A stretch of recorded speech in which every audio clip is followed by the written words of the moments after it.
Listen, we're in the Champions League. We're in the Champions League. Finishing top 3. We're in the Champions League. Where's Liverpool? Not there. Where's Chelsea? Not there. Where's Spurs? Not there. Oh my God! What's going on, people? Welcome to United View. Welcome to my press conference reaction as a bullish Scott McTominay faced the media today, and Erik ten Hag was very bullish as well, sort of defending the team. There was posed some difficult questions. Why we've been so inconsistent? What's the disparity between the performances? What is it you see in a team that makes, Erik ten Hag believe that we can change and put in good performances? Andy Mitten posed a question to Erik about what he expects from the fans. So it was all in there. It was all in there here at Carrington, a drizzly Carrington. It's not that cold, actually. It's quite mild. But yeah, the rain's been petering about. So hopefully it holds off just before we go to Manchester United training, first team training, in around 20 minutes time, at time of recording. What did I take from the presser, having been in there? Look, I think it was the biggest part was what Scott McTominay was saying. He didn't mix his words. I think it was probably a wise choice to put someone like Scott in there because they know he's a confident talker. They know he's almost certainly not going to take any shit. Now, listen, us from a point of view of the fans, have had our views on the team and where it's going wrong and stuff like that. But from the media perspective, they clearly wanted to put someone out there who was not going to basically buckle. And what I took from it was, the big line that he said. He said it's not like where other managers have been here before and it's been toxic. He was basically in full support of Erik ten Hag. He said all the players are behind Erik and it's our job, as i.e. the players, to take responsibility for what's going on. Now, there's two ways of looking at this. Of course, it's a press conference. Do you know what I mean? Like, of course, he's not going to throw players under the bus. He's not going to throw the manager and the coaching staff under the bus. He says we've got an amazing set of coaching staff.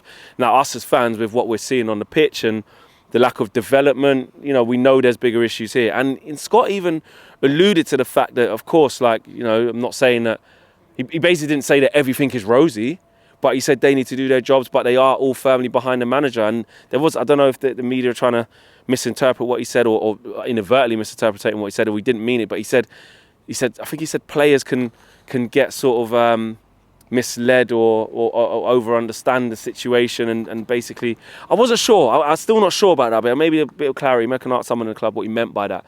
But basically what I did take from it is that he's saying the players are fully behind Erik, he's fully behind Erik, and that it's on them and they know that they can play well. He spoke about the physicality of the Premier League and he said they need to match that and more, and they need to be on it. And we haven't always done that, but like he and Erik said, there has been moments of in the season, moments in games that we've won or played well in, where the team have showed a bit of character. So, look, you can see it as lip service because we're not seeing it consistently. But at the end of the day, it's a big statement for him to come out and say. He was very bullish, very strong on that. And the fact that, he's saying that all the players are behind the manager is significant. It is. He's being strong on that. Again, you can say, what do you expect him to say? The manager's sitting right there. What's he going to say? Well, I know this guy's not behind Erik or that guy's not. I get that. But that was a big step. In terms of Erik ten Hag, I think the takeaway from me is, look, again, some people say in the press conferences he might be a bit uninspiring, he might say the wrong thing, or, they was asking him about the Champions League and what was his thoughts, going into it. Did you believe you can win it? And he started off by saying, look, I don't think about winning it. It's first about putting yourself into a position where you can win it. When I heard that, I thought, are they going to try and say, Man United manager not even thinking about trying to win the Champions League? You can spin it, but I think what he meant was that don't think too far ahead. It's always the next game. It's always the next game. Look, we found ourselves in a position where we're, bottom of the group, and staring, the exit of the Champions League group stages in the face, which, in my opinion, probably will happen. So again, I'm not sure if people are misreading that, but I did look at that and think, are they going to try and stitch him up a little bit here by saying, he said that he hardly, he doesn't think about winning it, and at Man United, what sort of manager is that? I didn't take it as that. I thought he was just thinking logically in terms of one foot ahead of the other. We're not in a position to be looking forward, clearly. We have to look at now, one game at a time. That's how I took that. He did reference Chelsea a lot in terms of we've proved it against Chelsea we can play.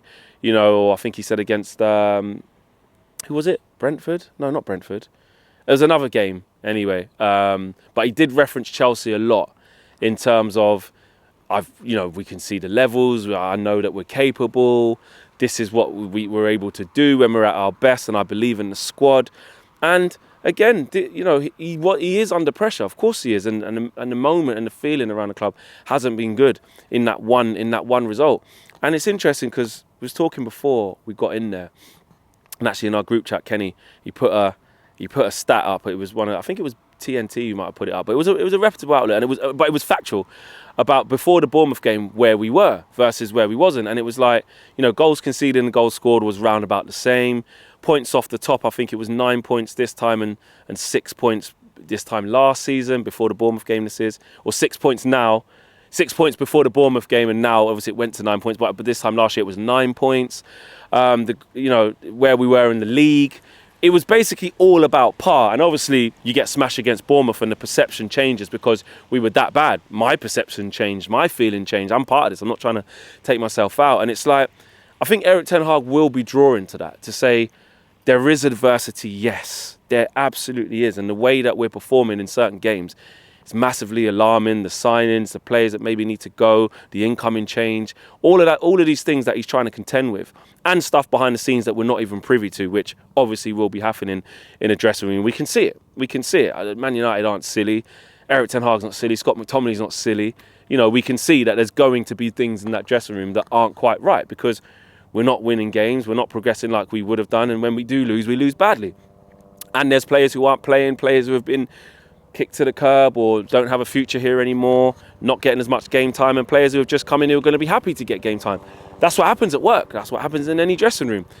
But I think it's important to remember, and this is me saying it as well, now I've calmed down a little bit, as it stands, yes, we're about to go out of Champions League, but in terms of the league, we're still, helicopter's really low, we're still round about where we thought we would have been.